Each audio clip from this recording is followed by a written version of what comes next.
first time in Amsterdam? Yeah, it is. What are you expecting? Yeah, besides lighting up this big ass joint.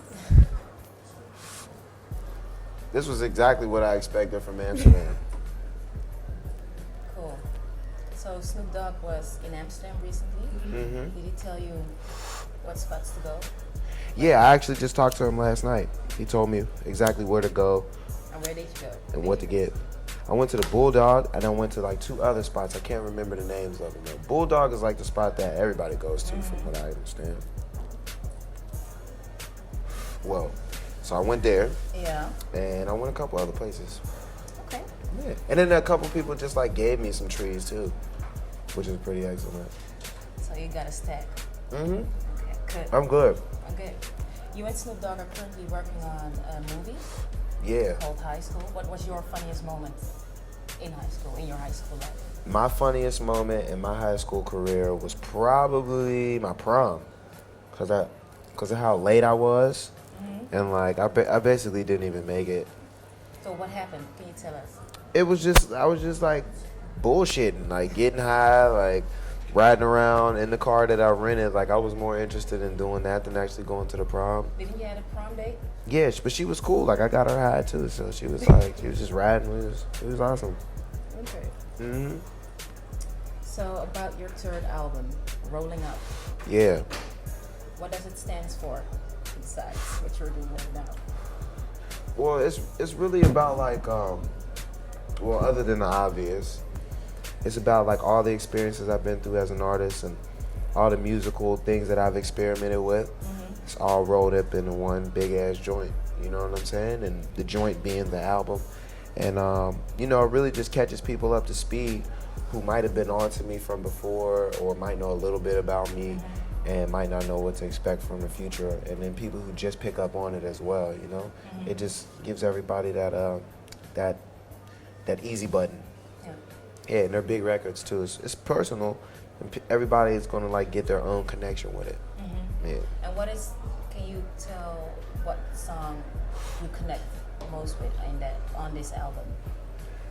Probably like songs like Fly Solo, Rooftop, Currency's on that song, because that really explains like what we've been through and how we grinded and got to the position that we're at now. The Race, I really like that song. When I'm Gone, you know, shit like that. Yeah. Because now you're a signed artist, and before that you were an independent artist. You did it on your own. Yeah. What do you prefer? Well, I prefer just the way that I became a signed artist. You know what I'm saying?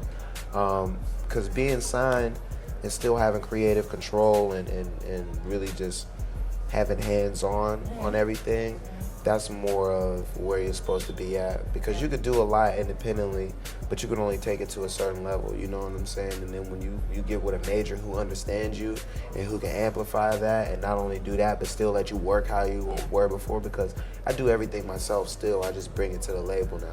Okay, so Yeah. you got the creative. Yeah, absolutely, absolutely. A lot of people say that this album is more mainstream than the albums that you released before in your mixtapes. Do you agree? Can you understand why they are Yeah, I saying could that? definitely understand why they would say that, but you know, it's just because I think people seen 1 or 2 things that I do and expected me to just repeat those things over and over. But anybody who knows me and has paid attention, they always see me mess with different genres of music and blend and add different styles, you know what I'm saying? Because Say Yeah, which was my first radio single in like 2007, was over an Alice DJ sample. You know what I'm saying? So I always had mainstream music and you know, even songs on Cushion Orange Juice, like We're Done is a Disney Channel sample. You know, so it all just goes together. I bring different elements together, and when I put the album out, I think people thought it was going to be one way, but it being so big, and you know, they have to get used to that, and then we'll go from there. So how did the Taylor Gang come into existence?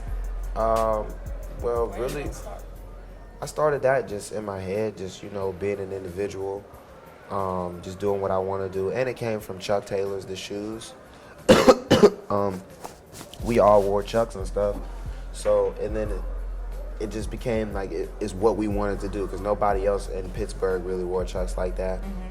So it was like, that's them dudes, you know what I'm saying?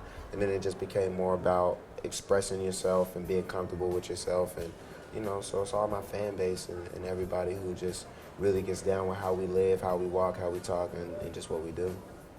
Okay. Yeah. Your name stands for wisdom and successor. Yeah. What made you choose these two words to create your artist name? Yeah, the wisdom part just came from people saying I'm wise beyond my years because I'm so young. They say I'm kind of wise.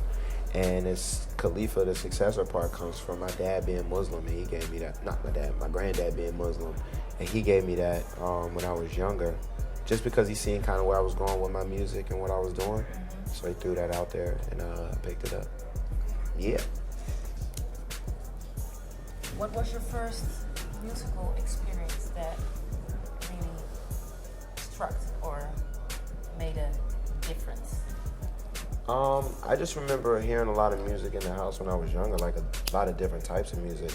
My dad would like turn the TV off and put records on, you know what I'm saying? And those are like some of the funnest times that I remember in my childhood. And just that feeling, getting that feeling from music, I'd like to be able to recreate that. Or was it like one artist or one kind of song? Not even really one artist, just he listens to a lot of Prince, a lot of like Alexander O'Neal and shit like that. Oh, okay. And hell yeah, he listens to a lot of different stuff though. Yeah. If you would describe your life and music as a metaphor, what metaphor would it be and why? I don't know. I'm not real metaphorical. Okay, symbol or something to just that you relate to or that describes your life. And I don't your think music. one thing could do that. It's not one. I can't put one thing that could just be like, this is it. You know what I'm saying? My shit is just freedom in general. It's a release, you know? Whatever you're thinking about or whatever you're going through, like when you're listening to my music, I want you to stop going through that, stop feeling that.